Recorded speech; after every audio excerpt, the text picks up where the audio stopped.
નમસ્કાર મિત્રો, તો આજે આપણે ભગવાન બુદ્ધની એક મહત્ત્વની વાત કરીશું કે તમારા કર્મનો સામનો કેમનો કરવો, તો તમે તેને જરૂરથી સાંભળો। આ વિશ્વમાં બધા માનવીઓનો વારંવાર જન્મ એમના આધ્યાત્મિક વિકાસ માટે થાય છે। તમારી આધ્યાત્મિક કેળવણીને જો તમે આ પરિપ્રેક્ષ્યમાં જોવાનો પ્રયત્ન કરો, પછી દુઃખદ અને ત્રાસદાયક પરિસ્થિતિને તમે અગાઉ જોઈ હતી તે બીજા સ્વરૂપે દેખાશે।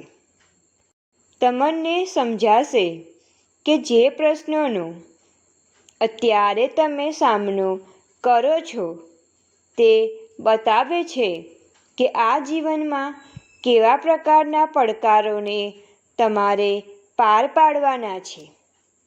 જીવન જાણે કે સમસ્યાઓ ઉકેલવાની કાર્યપોથી છે।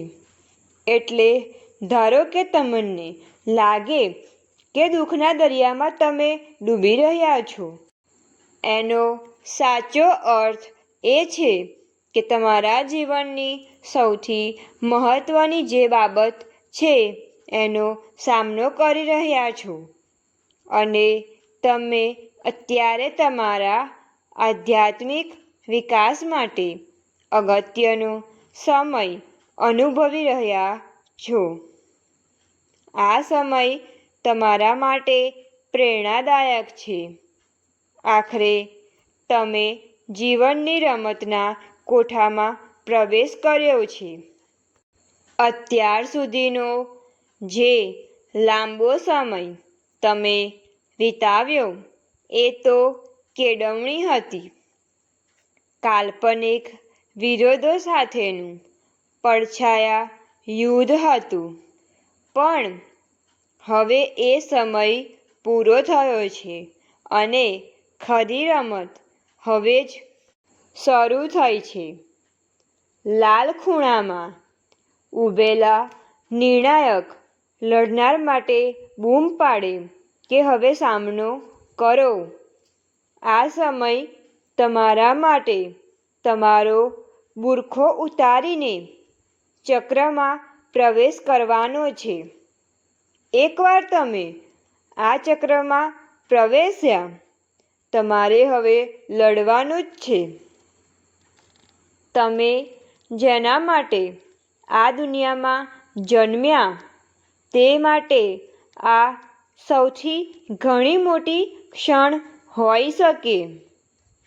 હકીકતમાં આ જન્મ પહેલાં તમે દશકાઓ કે સદીઓ અન્ય દુનિયામાં પસાર કરી છે, જ્યાં આ ક્ષણ માટે તમે તૈયારી કરી હતી।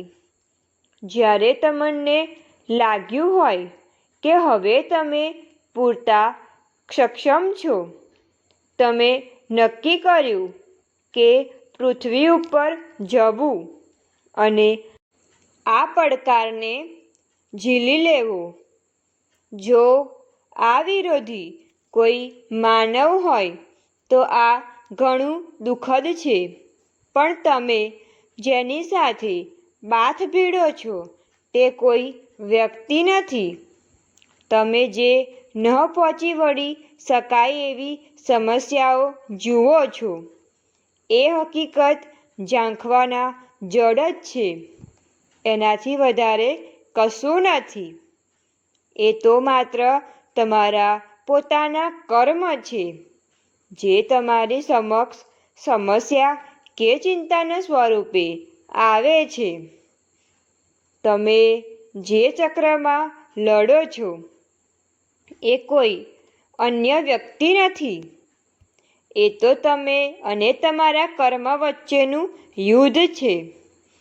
અને કોઈ પણ ભોગે આ રમતમાં તમારે વિજય મેળવવાનો છે।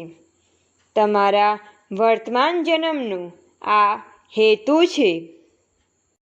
હવે જ્યારે અત્યારે વિકટ ક્ષણ આવી જ છે, ત્યારે હજુ તમે બહાના બતાવો અને કહો કે હું એમાં કાંઈ કરી શકું તેમ નથી.